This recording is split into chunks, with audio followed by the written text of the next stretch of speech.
Ethan and Claire had been married for 5 years, and though their love remained strong, their lives had fallen into a comfortable routine. Seeking a change of pace, they decided on a spontaneous drive through the countryside one crisp autumn evening. Ethan suggested taking the old Blackwater Road, a scenic but seldom traveled route that ran alongside the winding Blackwater River. The road was narrow and uneven, with gnarled trees forming a tunnel overhead. The sun was beginning to dip below the horizon, casting long shadows across the landscape. Claire rolled down the window, breathing in the scent of damp earth and fallen leaves. "I can't remember the last time we just drove without a destination," she said, smiling. Ethan reached over, squeezing her hand. "I know. Feels good, doesn't it?" They continued on, enjoying the quiet hum of the engine and the rhythmic sound of the tires on the rough road. But just as they rounded a bend, the car sputtered and lurched. Ethan frowned, gripping the wheel tighter.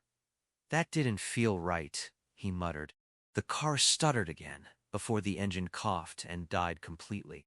They rolled to a stop on the shoulder, right next to a break in the trees where the river was visible, reflecting the pale light of the rising moon. "Great," Claire sighed.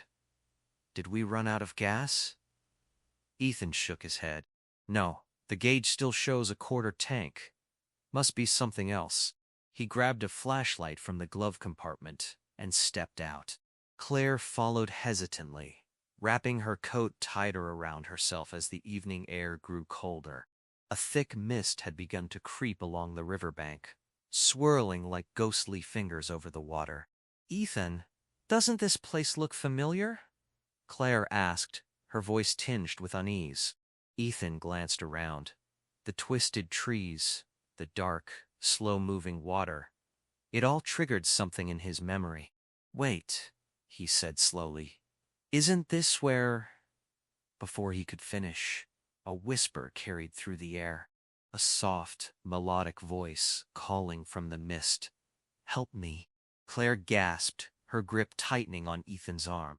He swung the flashlight toward the riverbank, illuminating the swirling fog.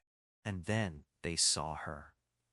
A figure stood near the water's edge, dressed in a flowing white gown.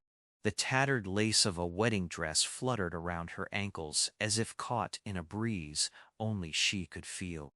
Her face was pale, almost luminous, with hollow, dark eyes that stared straight at them.